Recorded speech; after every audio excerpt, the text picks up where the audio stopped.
How comfortable are you being authentically you in the workplace and modeling to your team members how to be true to themselves through your own behavior and actions? Today's episode is all about thriving as your authentic self during transformative times. And our guest, Tracy Nolan, Senior Vice President at Humana, is a powerhouse Fortune 50 senior executive and board member who have been at the helm of some of the most challenging and rewarding transformations in modern history. From leading through the historic Sprint T-Mobile merger during the chaos of COVID to spearheading hurricane relief in Puerto Rico, Tracy has proven time and time again that resilience and authenticity are the keys to impactful leadership. In this episode, Tracy shares why women don't have to choose between compassion and strength, and how embracing both makes you a more impactful leader. The critical leadership skills needed to navigate large-scale crises and transformations, as well as how to build a strong, actionable culture that drives results far beyond PowerPoints and posters, and the power of taking risks, leaning into change, and believing in yourself to grow your career and your team. If you've ever wondered how to lead authentically while driving transformation, Tracy's insights will inspire and challenge you to embrace bold opportunities. So grab your notebook and get ready to thrive. Stay with us. Welcome to Shedding the Corporate Bitch, the podcast that transforms today's managers into tomorrow's powerhouse leaders. Your host, Bernadette Boas, executive coach and author, brings you into a world where the corporate grind meets personal growth and success in each and every episode. With more than 25 years in corporate trenches, Bernadette's own journey from being dismissed as a tyrant boss to becoming a sought-after leadership coach and speaker illustrates the very essence of transformation that she now inspires in others with her tips, strategies, and stories. So, if you're ready to shed the bitches of fear and insecurity, ditch the imposter syndrome, and step into the role of the powerhouse leader you were born to be, this podcast is for you. Let's do this. Tracy, how are you? Welcome. Thank you, Bernadette. It's great to be here with you. I've been looking forward to this, so thank you for making time to have me on your show. I am too, because I really think it is critical nowadays for a very busy, chaotic business professionals to really understand what it takes, what it really, really takes to thrive in their career and have the type of career and life that they want and that they're dreaming of. So we'll get into all of that. But before we do, I love our viewers and listeners to get an idea of our guests on a personal level. So could you share a little bit about Tracy? Absolutely. So Bernadette, I never expected to do what I'm doing professionally and what I'm doing now. I grew up in upstate New York, had a very prim and proper mother and father. And I thought I would be teaching school and stay-at-home mom part of the time. And I actually fell in love with challenges. And it started at an early age for me where everything I did, if my family was really big in tennis, I wanted to do something completely opposite because it was different and hard. And I went to my first real outing of that is when I went to college, and I went to an engineering school, even though I didn't want to be an engineer.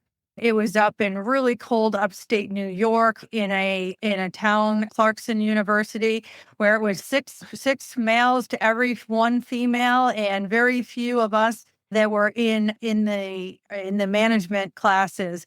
And I really, really fell in love with taking on challenges. And throughout my career, whether it be in retail or then I got through retail, being good in retail, I got recruited into wireless when it came to, cellular technology and how do you make it consumer friendly. And so I just have always been someone who runs and thrives to challenges in both my personal and my professional life. I take classes constantly. I am one during the pandemic and we're going through a merger acquisition. I'm taking Spanish because 70% of my team spoke Spanish. I'm always taking classes. I'm always challenging myself to do something different. I have, participated in a triathlon, mini triathlon, and I am not really, I would say, active athletic ability, but I'm always doing something, and I just love a challenge, and and if I'm not working, I'm with family, I'm at a beach, and I'm giving back. I most recently am very excited about the fact that I just got a name to be on the board for Worldwide Dress for Success, which is really giving back to individuals who have had a hard time and helping them reacclimate into the business world. And it's not just about clothing, it's really about all of getting somebody's mental well-being, health well-being, physical, and getting them confident to get back into the workplace to be able to take care of themselves. So I'm super excited about that. That's absolutely beautiful. And thank you so much for doing that. Thank you so much for doing that, because serving that community, but serving as a whole, just makes us better people, humans, and even leaders. Wouldn't you agree? I do. I feel like I've been very fortunate with some great mentors and sponsors, which I didn't even know what a sponsor was for a long time, who put me in uncomfort zones or pushed me hard, both personally and professionally, whether it be a coach that got me to do the triathlon, or whether it be Ron Boylett, who put me in front of a CEO before I thought I was ever ready to, present to one. But those being able to give back to me is what is so critically important in what I do. So it's one thing to lead, but another to give back. That is where my passion is. That's sweet. Now, based on all of that, I have a number of questions I'd love to ask about. We are talking about someone thriving through transformative times, and we'll get into certainly that with your role at Humana and, your past work that you've done in mergers, acquisitions, and just chaos overall. But before we do, let's go back to your love for education, or your love for learning. What role does that play in a professional's career and their success when it comes to leadership?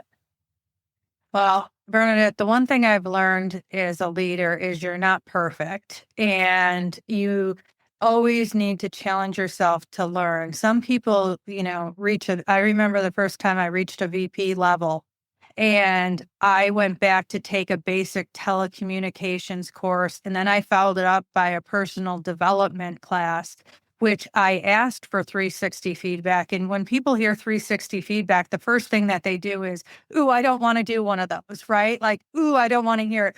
But it is such a gift to learn how you are perceived, because there are so many times that you don't realize your impact to others and what it does to the results at the same time, that if you're not constantly learning and constantly challenging yourself to learn to be better and show that vulnerability too, that you're willing to take that feedback, I don't think you get to, your greatest potential, or your organization's greatest potential. So I like to I always say I cast the shadow of a leader. I like to try to cast the shadow of a leader, and I make it very public when I'm taking classes and when I earned a certificate, or that I'm learning Spanish and I'm willing to be vulnerable if I have to try to have a conversation. I'm really good at understanding Spanish, but speaking it is much harder for me.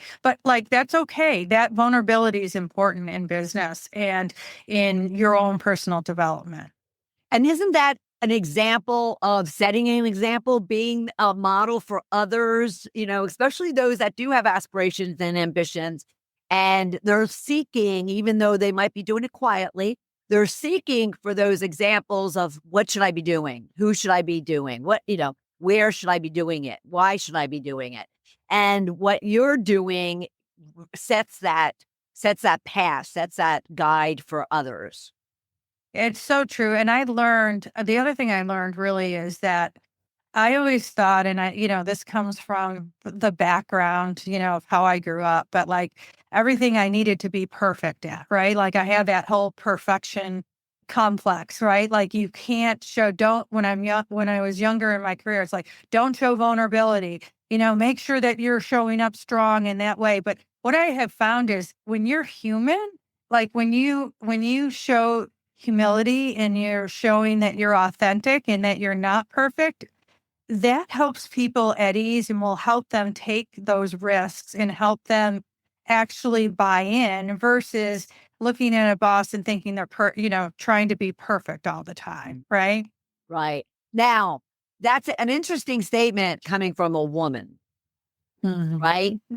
Because we're often ingrained from a very early age that we have to show, so-called strength, and in the mannerisms of the other gender, where a lot of times vulnerability is strength. It's so true. And I'll give you like some of my favorite examples and things that I say when I mentor other women is so this one, I grew up in the please and thank you, and somebody came to your house, you serve them, whatever. So I early, again in my career, we would go into a meeting, and the first thing, if I went up and got a bottle of water or whatever, I would ask the whole room if they wanted one, and I would serve the whole room, right? Because that's what I did at home. Like that's how I learned. Like you served it. I would go and sit at the table and I would make sure that I put all my papers in my little area, Bernadette. Like I would only take up so much space, right? Because that's what you did.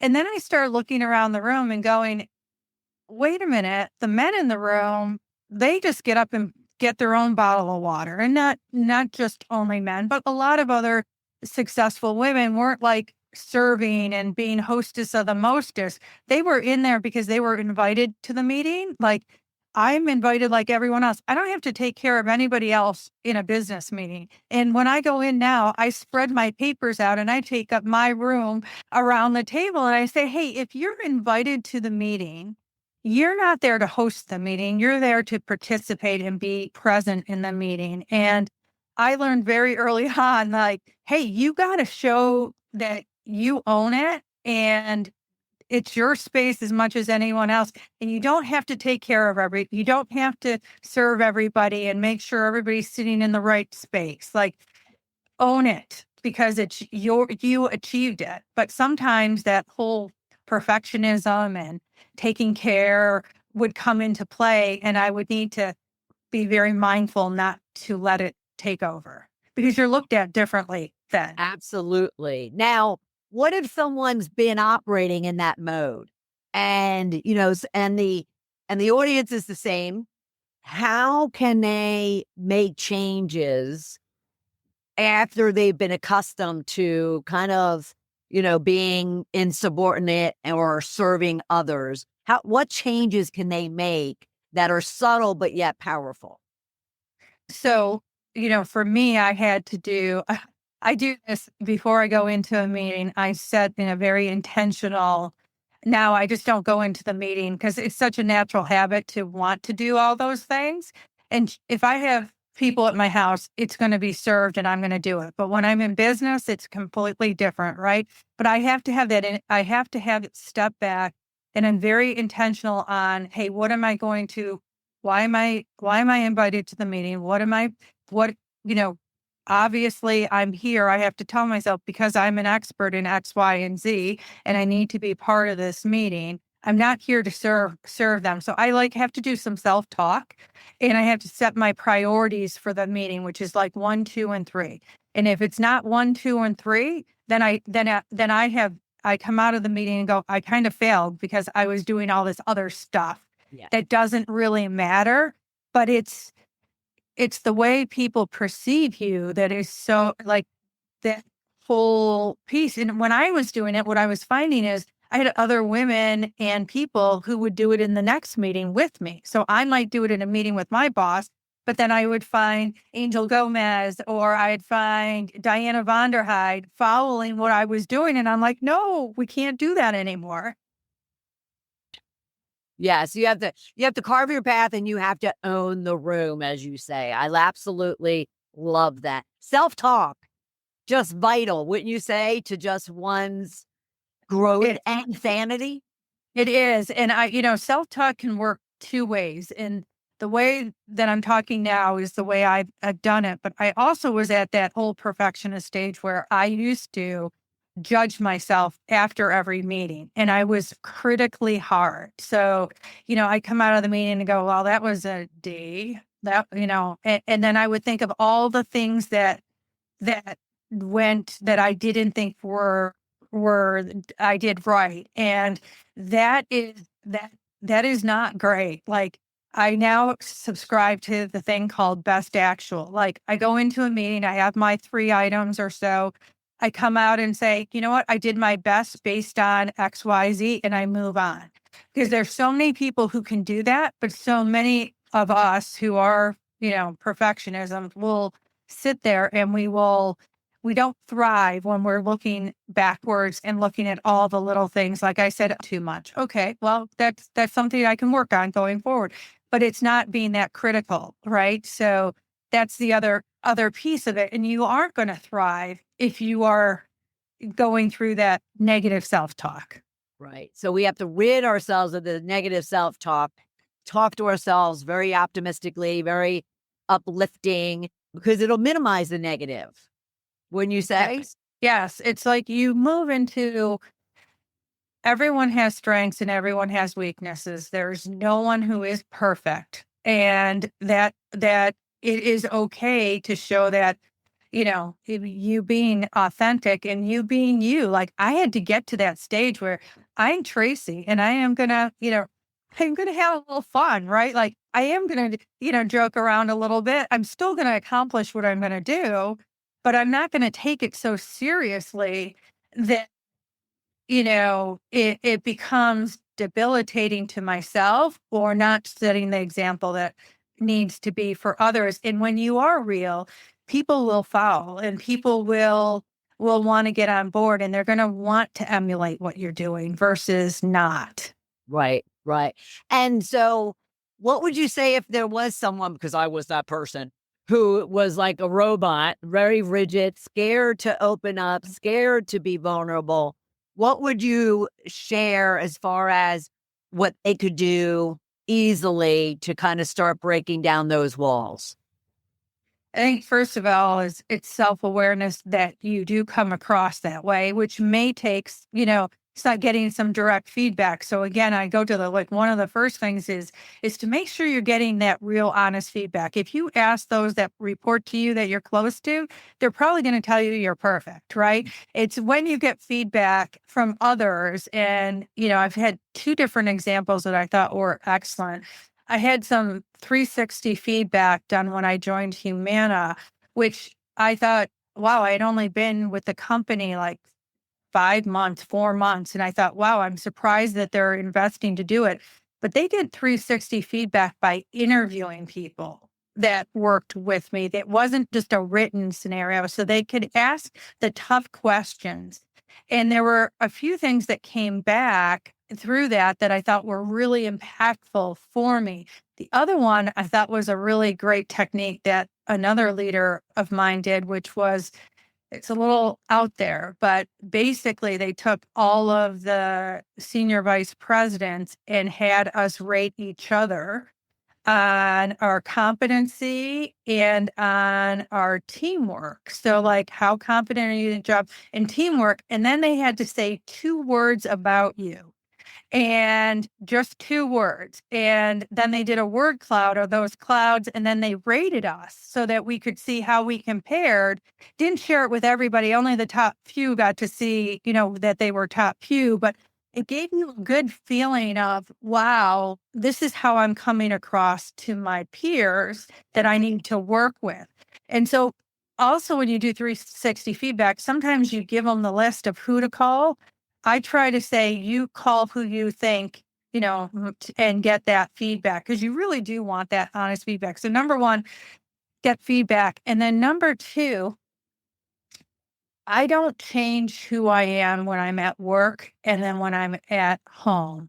And what I find, people who are rigid, they're not rigid all 24/7, right? So just be yourself, like bring a little bit of that fun into the workplace.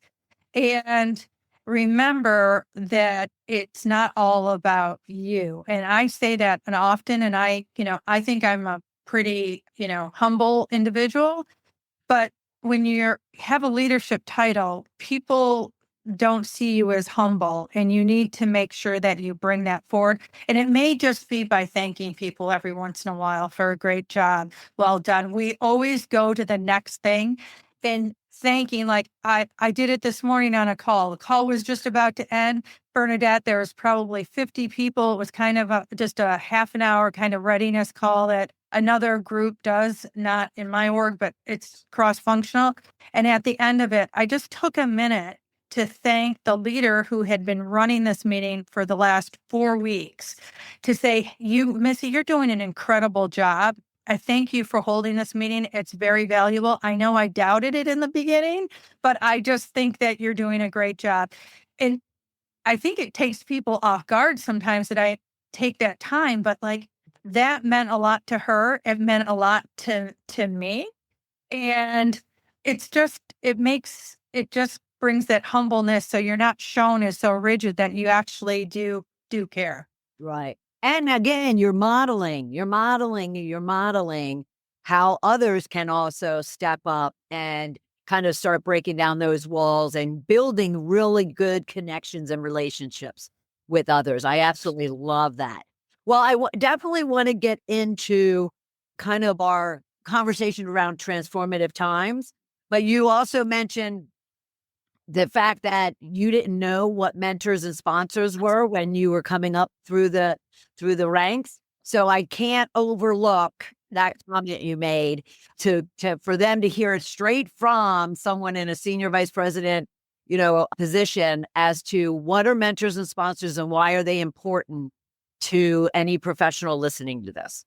I'm so glad you asked this, because I grew up thinking that you go find a mentor and you ask that person to be your mentor, and they are supposed to help you with your career. I've been asked, and I get asked all the time, can you mentor me? Can you mentor me? And I do it on one stipulation now. And as I mentioned, I have like a group of women that I love to mentor and have time to talk and give back. But a mentor is someone who is there for your career advice. But I have to mention, I have this one mentor who, Bernadette, he was so afraid to ask me to mentor him. He was, a frontline manager in an organization. He went to HR and said, I would love Tracy to mentor me, but I don't even know how to approach her on it. So the head of HR brought him to me, and he said to me, Tracy, I really would like you to mentor me. I'm only asking for 30 minutes every quarter. And I promise that I'm going to add value to you as much as you add value to me. And I was like, this is interesting. So Bernadette, I use his example all the time, because every meeting I have with him, he starts with, hey, let me give you an update on what I'm doing and how my role is. He also creates, his calendar for the year, or his goals for the year. And he shows both personal and professional goals, and shows the path and like where he wants to go. And then he gives me, here's what I'm doing to achieve it. So he's just asking me for affirmation that he's on the path, and maybe a question or two. And then he ends the call with, hey, you're the SVP of this organization, and here's 2 or 3 ideas that I think can improve the overall culture, the operations. Like, he always brings me some information too. And we get on the phone, and I'm telling you, he has it timed, and he doesn't ever go over. He ends 1 minute ahead of time. Like, it's 1:29, Tracy, we're done, unless I ask to extend it. And I got to tell you, I've watched him have 3 different career, move up 3 times within the last 4 years. I've watched him buy a home, start a side business. Like, he has really shown what a true mentorship is, because it's not like, hey, someone's going to own my own career. You're really giving advice. A sponsor, to me, I think of Ron. I mentioned Ron Boylett, who was early in my career, who sees potential in you that maybe you don't see in yourself, and is willing to take a risk and put you in positions that you go, I don't know if I'm really ready for that role. I don't know if I'm really ready. Like, I don't see myself there, but they are willing to take you and put you in a position or give you, almost believe in you more than you believe in yourself. And there are many times that I've had a role and gone, I don't like, when I turned from sales into operations, and I was like, I don't know if I can do that. And I had people who believed in me and then were there, to advise if needed. But I just look at a sponsor is someone you don't ask for. They find you because they see the potential and they see the job that you're doing now. And if you're not finding those people, then you need to really look at yourself and say, well, why not? Like, why isn't somebody willing to sponsor me? And that's where you really take that look at yourself on owning your career, because you're the only one that everybody else can give you advice and help you and mentor you, but you need to own your career. And I see too many people today who think their bosses or their leaders own their career. Right. As if someone's going to come along and tap them on the shoulder and be like, oh, okay. All right. Not sure what you do or how you're doing it, but okay. And it's not the way it happens. Yeah. It's not the way it happens. I absolutely, absolutely love, love, love that. So thank you for that. So turning to our turbulent times and what leaders really need to do. So what do you see with all the vast experience that you've had?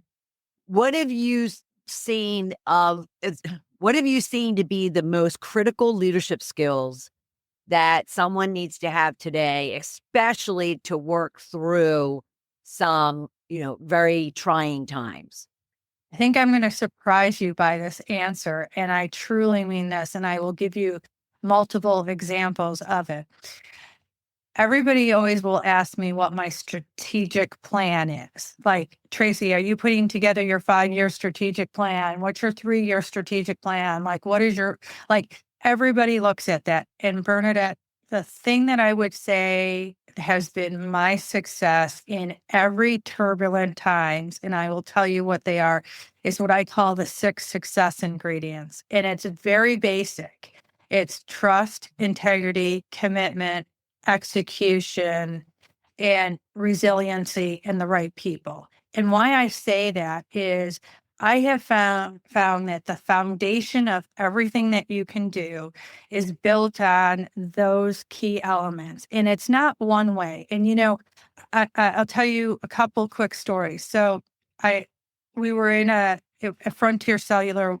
We were at a point where we needed a real culture change, and we needed to be able to really surpass what we saw our competitors doing. And I was head of sales, and Carmen DeFeo was head of customer service. And our CEO said, the two of you get together and start a culture program. And so Carmen and I, the cheerleaders, get together and we're like, hey, we're going to do this Kaizen, 10 keys of positive change. And, you're either moving forward, you're not moving backwards, you're always moving forward, you're never standing still.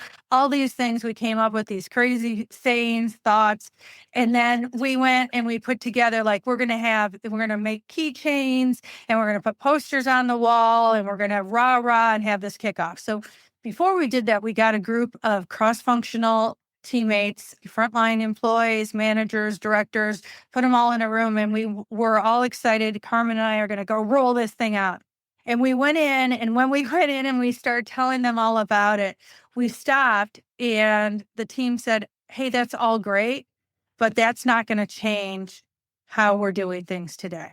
You can put up all the posters you want, you can put up all those things, but until we trust management and management trusts us, we're not going to be there. Until we see you executing, we're not going to execute to our best. We aren't, once we see you all working together as a team, then we will. And we want to give you feedback on those things.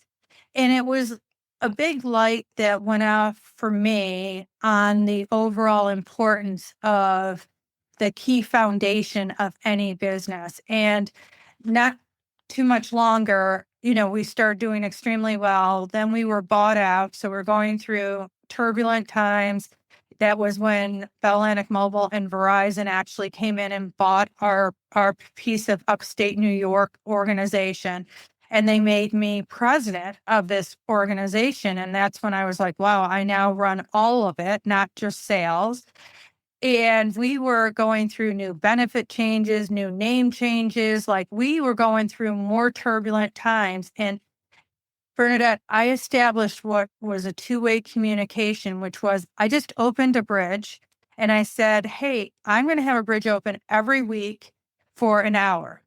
I'll give you a 15-minute update on what's happening from for the transition and what's happening there. The rest is for you. And at first, the first week, I had very few comments and I just sat there. I said, I'm just going to sit here until we start having some open, honest conversation. This went on for a couple weeks and it got to the point where people were telling me, hey, Trace, my medical coverage isn't working. It wasn't all about work questions about how to take care of members or customers. A lot of this was about things that were impacting them as we were going through it, which was then impacting, our overall results. Right. And then I had someone who asked me, we got to a point where people were really open and honest and they say, hey, Trace, are there going to be layoffs? And I'd say, you know what? I don't know of any today, but I can't guarantee that in the future. And we would just have if there was a question they asked that was a legal question I couldn't answer, I'd say, hey, I don't know and I can't answer that. So I started showing vulnerability. I showed that I was part of the group. I wasn't the president. I was with them and we were going to solve this world together. And that year, we were number one out of all the 21 regions that Verizon had. We were number one in year-over-year growth, and we were number one in year-over-year profitability. And we went through 3 name changes in a very short period of time. I have repeated that in almost that whole process of establishing the key foundations or underpinnings of the business before even bringing out a strategic plan of getting the team to rally. And the most recent one prior to coming to Humana was when Sprint and T-Mobile merged during COVID. We closed the largest U.S. telecommunications merger ever. We did during COVID. I was head of all of sales operations for Sprint. We were merging with T-Mobile. I had about 12,000 people reporting to me, and I'm merging them in the middle of a pandemic. And we continue to see T-Mobile and the new company thrive, but it all started with let's get grounded on what are the key fundamentals of the business, of how we're going to operate, establishing trust at all levels of the organization, establishing open communications, establishing what it is going to be to execute, and so on. And so to me, culture can be looked at as kind of one of those warm and fuzzy scenarios. It truly isn't. It is the foundation of how we work. And that is what has worked for me in turbulent times. And I always say, until you're real and people really understand and trust you. Now, do I think everybody who's worked for me, Bernadette, loves me? Do I think everybody always agrees with me? Absolutely not. But I do believe that people who I've even had to let go look at me and say, she was fair. She was someone at that point that I could trust. And, that openness is really critical to all businesses. Right. And that's what you mean, because I've read it in multiple places when you say going beyond posters and PowerPoint, right? Yes. Yes. Because everybody thinks that's the answer, right? Like that's the answer. Like I roll my eyes, which is terrible when people say, oh, here, put this, here's our core values, put it on your keychain or it's your screensaver. Like, it's not about that.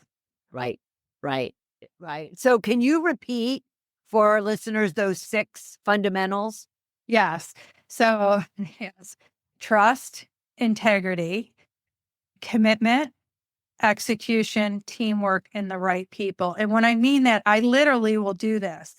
When I take over an organization, the first thing I do is I go around the room in my head and say, can I trust everyone in the room? And what do I have to do to build trust with that? Like, how do I build that trust? Are they committed to the goals in the company and our customers and our employees and shareholders? Like, do I think that are they committed? Do they have integrity in what they do? Like, I literally go through that, and that's how I kind of determine my leadership team, and that's how I coach to those to make sure that we're all there. And it's as much coaching to me because I most recently, real interesting when I joined Humana. I mean, it's a completely different industry than telecom. I had never worked in healthcare before. And a matter of fact, it's the first role since out of college that I didn't know someone in the company I joined. So it's the first time that I went in. And when I went in, Bernadette, and I'm, an older leader, like I'm not a spring chicken. I mean, I've been working for a long time. And I walked into this organization that knew nothing about Tracy Nolan. They didn't know anything about how I worked, what I did. Everywhere else, somebody kind of knew who I was because I went to work where someone else who knew me. So I had to really rethink about how do I establish trust with people? How do I know that they think that, my integrity is forefront in all that I do? How did I know that I was really truly about execution and about teamwork and not about what Tracy does, but how do I make sure that they know I want them to shine, right? So it really truly does help me out. But I had a big reality stepping into a different industry and a different organization. And then, we have done really well thriving through a lot of change within the healthcare industry too. So, yeah. And did you kind of take that same approach with these six fundamentals, with just building slowly, providing that open forum for people to talk with you?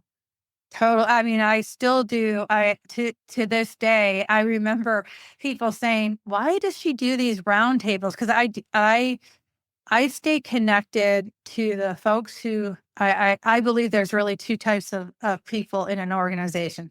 Those that work with our customers every day, and then those who work for those that work for customers. So I kind of think of it as a backwards organization. Like, the most important people in the organization are those that are touching our customers every single day. And that's where the truth of what really is happening goes on, right? So when I walked in, there was not a lot of that kind of communication. And I see that in every organization I've taken on. Like, the front line, knowing and getting to know what their problems are critical to the success of the business, because those problems are those of our customers or of them trying to take care of our customers, right?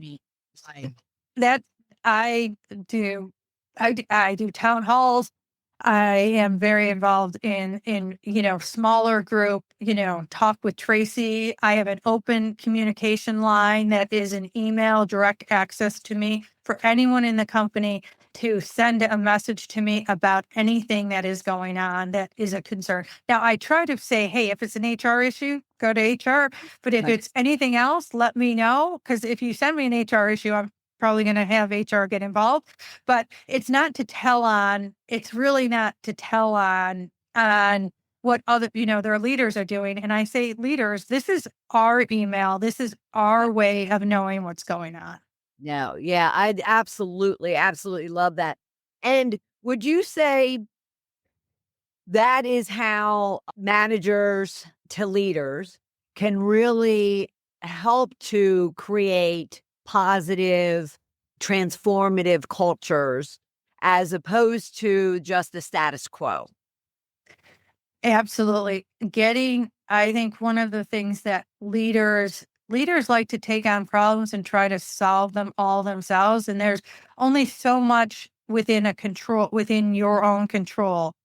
And you really need to focus on those things that are within your control and do them excellently.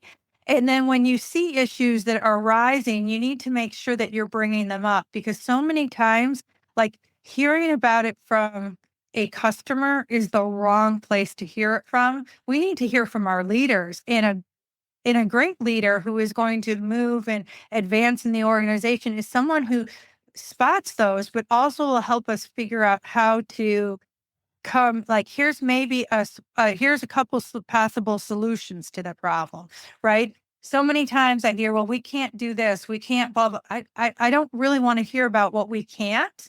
I want to hear about, here's the opportunity that we have that is not working for our customers today or our consumers today. And there are things that, that we aren't going to be able to change, but there is certainly a lot out there that we can improve every single day. And if we ever get too comfortable that there isn't something, like I say, fall in love with problems. That's the other thing I say, like, fall in love with the problems. Like, that's what we should be focused on. And that will make it so much better, a better place to work, a lot more fun. And, it's so much better for our overall customers in any industry, anywhere. Absolutely. Absolutely. And would you say that that's also a kind of a compass that you share when it comes to mentoring others to take risks and to put themselves out there, look for those opportunities to solve problems, take on new challenges? Absolutely. And Bernadette, I've seen so many people who have been afraid to take a risk. And at one point, when I was with one company and I made a decision to leave, even without another role, because it was right for my family, which, we didn't get into balance, but like, that's something I'm not great at. But like, at one point, I made a decision and I got told, you will never find another job at the same level, at the same pay, that is as good as this. And I will tell you, I've thrived because I've been willing to take risks. And because you know what, if you believe in yourself as much as mentors look to you, and others, those that have taken risks for you, look at yourself, you're going to be just fine and you're going to thrive when you are challenged. You're not going to thrive when you sit back and get too comfortable in what you're doing. And life is a lot more fun when you challenge yourself. Yeah. Oh, absolutely. And solve those problems and and learn new things and get the education. Until the day I die, I want to be learning. I want to be making sure that I am never in a position where I think I know it all, because that's just boring. It is. My husband will keep saying to me, okay, Trace, so now we're in 2025. You got 2 certificates last year. The year before, you went away to Harvard for a week because you wanted to do this women's on board scenario. Like, what is it you're going to do for 2025? And I'm like, I still have till the end of January to decide what I'm going to learn this year. But trust me, it's going to be more than 1 or 2 things. Like, Yeah. I definitely am challenging myself. Because to your point, like, it is, the world around us is not standing still. And if you're not engaging and learning more, especially with things like AI and all that's coming out, risk governance and in businesses, and that risk is a good thing. I mean, risk taking should not be thought of as something bad. Actually, taking risk can turn into something incredibly wonderful. You just need to be able to monitor it, and you need to be able to, to course correct and make changes as you go. And that's with life and that's with your career. Absolutely. So if there was one thing that you would, about everything we've talked about, that you would tell a, professional right now that they should go out and start focusing on in order for them to really transform their leadership, what would you tell them? Okay, I know you asked for 1, but I'm going to give you 2 if that's okay, Bernadette. Number 1 is, I'd say, run to opportunities with significant change. So many people back away from those things that are like, ooh, transformation office. I never want to do that. I would never, like, run to those opportunities, because you can make the biggest significant difference when you take on those challenges. And you know what? It's like a puzzle. They're really fun to figure out if you take that positive attitude. And then second, I can't stress enough, and thank you for letting me talk about the strong cultural foundation, because that can make or break leadership success, not only for your organization, but for you too. And that constant reminder that we are not perfect. We should be constantly learning. So thank you for letting me share those two items with you today. Absolutely. This has been fabulous. Fabulous. We could talk forever. We could just go. Bernadette, I think we could absolutely do that. And I am so pleased that you allowed me to join you on your show today to just talk a little bit about some of my experiences and give back just a little bit. Yeah, and give back tremendously. And I so appreciate it. So everyone, please check out everything about Tracy. Be sure to follow her also on LinkedIn. And it'll be Tracy E. Nolan on LinkedIn. And of course, Instagram, little different. Look for, and then follow her on Instagram at 10 Benarski, and you'll be able to see everything else that she's up to there. But so great. I am so pleased that you're with us today, Tracy. Thank you so much. Thank you, Bernadette. Have a fabulous day today. You too. You too. I don't even know where to start. There was so much goodness in that conversation with powerhouse Tracy Nolan. Currently, she's the senior vice president at Humana, but has held some significant roles in her past that have garnered her the tremendous insights, the tremendous tips and experiences that she shared with us. And it was fabulous. But what I really, really took away from all of it was just how everything she embodies is about modeling strong leadership, bold leadership, authentic leadership to those around her. In everything that she explained, everything was about ensuring that she's showing up as the individual, as the woman, as the leader that she wants others to be as well. And it was just absolutely fabulous. She talked about taking risks, going after bold opportunities, seeking out mentors and sponsors, having those critical leadership skills that will help you get through any type of challenge, chaos, or even transformation. The list goes on and on. So definitely go back and listen to it again. And if you didn't have your notepad, bring it out, share it with your team members, and even kind of have a gathering, lunch and learn, to both listen to the conversation that I had, as well as make note and discuss some of the tips and the ideas that she shared in regards to how you can be really fostering the type of culture that will help everyone rise up and really be the leader that your people, business, and self want to be in order to be successful in all aspects of life. I absolutely love this conversation, and I so appreciate Tracy being with us in that regard. If you have any questions or need support over and beyond what we talked about today, then feel free to book a call with me. Go to coachmebernadette.com/discovery call, and let's have a brief conversation and let me provide you some tips, strategies, and some guidance as to how you can be moving forward to be in that powerhouse leader you're meant to be. And don't forget, be sure to follow the show so you don't miss out on any of our conversations with these unbelievable guests. So follow us at balloffirecoaching.com/podcast.